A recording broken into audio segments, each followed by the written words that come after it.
सारंग राग में ये गोविंद दास जी का पद है, बहुत सुंदर पद है। ठाकुर जी कैसे प्रसन्न कर सकते हो आप इस संसार में। ठाकुर जी के अलावा और भी, वो तो अलौकिक शक्ति है, और भी लौकिक जीवों को भी आप वश में कर सकते हो, पर आपको ये सूत्र अपनाने पड़ेंगे। जो सूत्र अष्टसखा ने इस कीर्तन में पिरो दिए हैं, उनको आप ध्यान में रखोगे और उन्हीं में रमण करोगे और उन्हीं का चिंतन करोगे और उन्हीं को गुनगुनाओगे, तो उनके ध्यान से आपके अंदर वैसी आदत बन जाएगी। बहुत सुंदर कीर्तन है, सारंग राग में है। प्रीतम प्रीति ते पै, प्रीतम प्रीति ते पै, यद्यपि रूप गुण शील सुगता, इन बातनी नरिजये, सतकुल जन्म कर्म शुभ लक्षण, वेद पुराण पढ़िए,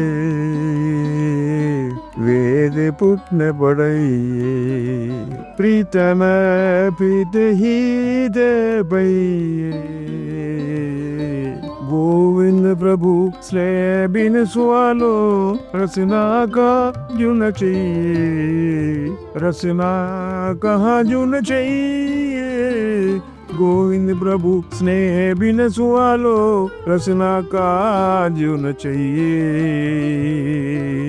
प्रीतम प्रीत ही देवैये, प्रीत ही देवैये। प्रीतम, प्रीतम शब्द कैसे बना? Good, better, best. तो प्रीतम शब्द जो है बहुत ज्यादा प्रिय होवे, अति प्रिय होवे, उसको प्रीतम कहा गया है। तो लौकिक दृष्टि में अपने घर में जो भी है वो प्रीतम है, और अलौकिक दृष्टि में, पारलौकिक दृष्टि में ठाकुर जी अपने प्रीतम में सभी गए। तो उस प्रीतम को ले जाने के लिए प्रेम की जरूरत सख्त है।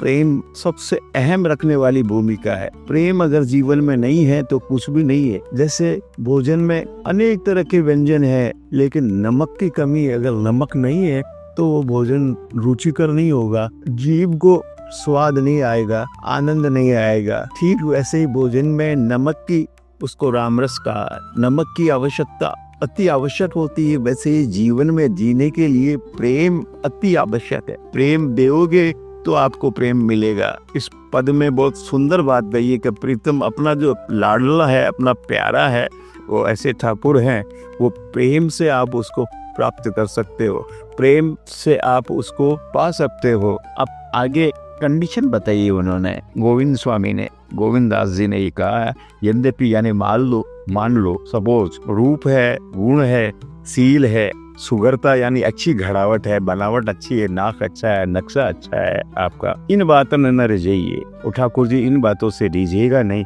प्रसन्न नहीं होगा। लौकिक दृष्टि में कोई भी आपका जो प्यारा है वो इन बातों से रिझे या नहीं रिझे जरूरी नहीं है। रूप से, गुण से, सील से, सुगरता से, इन बातों से वो प्रसन्न होवे या नहीं होवे, लेकिन प्रेम है तो वो अपने आप ही रिझ जाएगा, प्रेम है तो पिघल जाएगा। आगे और कह रहे हैं वो सतकुल जन्म, आपने बहुत श्रेष्ठ कुल में भी जन्म ले लिया है, और काम करने का लक्षण भी आपका शुभ है, और वेद और पुराण सब पढ़ लिया आपने, लेकिन प्रेम नहीं है तो नीरस जीवन है आपका, रस जीवन में नहीं है, स्नेह नहीं है। स्नेह, प्रेम वही सार है जीवन का, और उसी बात को गोविंद स्वामी ने इसमें कहा है। लास्ट उपसंहार के रूप में इस लास्ट वाली लाइन में कहा है कि स्नेह बिन सुआलो, स्नेह के बिना, प्रेम के बिना, चिकनाई के बिना, रस के बिना, ये सुआ यानी पोपट, तोता बोलता तो है लेकिन उसमें प्रेम कहाँ है? सीताराम सीताराम सीताराम सीताराम करता है, लेकिन प्रेम थोड़ी है उसमें। सुआलो,